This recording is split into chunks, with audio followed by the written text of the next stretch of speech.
मी बाबासाहेब करडे, राहणार म्हैसाळ.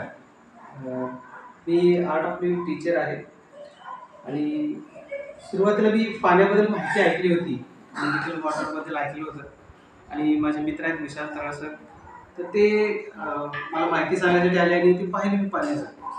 तर मला इतकं अद्भुत वाटलं, कारण मी काम करतो हेल्थवर आधीपासूनच.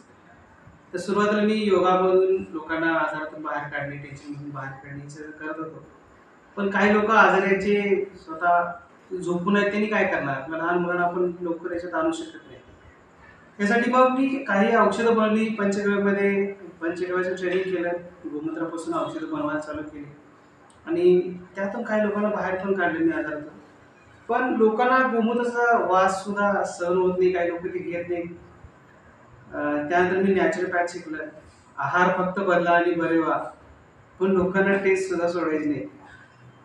तर जे पाण्याचं मी हे जे बघितलं, alkaline water, hydrogen rich alkaline water जे पाहिलं मी, तर फक्त पाणी बदलून सगळे आजार बरे होऊ शकतात हे तर दिसलं. कारण 80% पाण्यापासून शरीर बनले आणि प्रत्येक पेशीवरती हे काम करल्यामुळं सगळे आजार बरे होण्यास मदत करतं.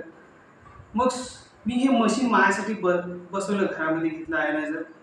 आणि तुम्हाला मी सांगतो, ज्या दिवशी मी घेतलं, रात्री मी एकदाच पाणी पिलं, सिंगल डोस, फक्त एकदाच पाणी पिलं आणि सकाळी माझं पोट व्यवस्थित साफ झालं, इतकं फ्रेश वाटायला लागलं. घरी सगळ्यांनी पाणी ज्यावेळी चालू केलं, माझ्या पत्नीला किडनी स्टोन होता, तो सगळा गेला. खोकला बऱ्याच दिवसात तो गेला. लहान मुलांचे आजार बंद झाले. आणि तुम्हाला सांगतो, एकदा आम्ही परवा वॉटर पार्कला गेलो होतो. 20 किलोमीटर जरी जवळ आलं तरी येऊन थकलेले असायचे, झोपायचे सगळे. पण दिवसभर वॉटर पार्कमध्ये एन्जॉय केला. 70 किलोमीटर जाणे आणि येणं 70 किलोमीटर, एवढं होऊन सुद्धा रात्री आणि येऊन आणि धमाल मस्ती होती. म्हणजे एवढी एनर्जी टिकवण्याचं काम सुद्धा हे पाणी करतं. सगळे आजार घालवतं, एनर्जी टिकवतं. आणखी काय पाहिजे? आणि हे मी पहिल्यापासून एकच गोष्ट बघतो, की सोप्या पद्धतीनं कसं लोकांपर्यंत पोहोचवता येईल आणि सगळ्यांना, अगदी अंतराळात झोपलेल्या व्यक्तीसुद्धा कसा फायदा होईल हे मी पाहत होतो. आणि हे मला मार्ग सापडला आहे, हे हायड्रोजन अल्कलाईन वॉटर. हे खूप सुंदर आहे आणि मला सगळ्यांना हेच सांगणं आहे, की तुम्ही सुद्धा हे पाणी प्या. आणि मग मी काय केलं, हे माझ्यापुरतं मर्यादित न ठेवता मी माझ्या शेजारी असतील, मित्र असतील, कलिग आहेत, त्यांना द्यायला सुरू केलं आणि ते सुद्धा आज त्यांच्या आजारातून बरे झालेले. त्याची काही व्हिडिओ तुम्ही बघू शकता. ओके, धन्यवाद.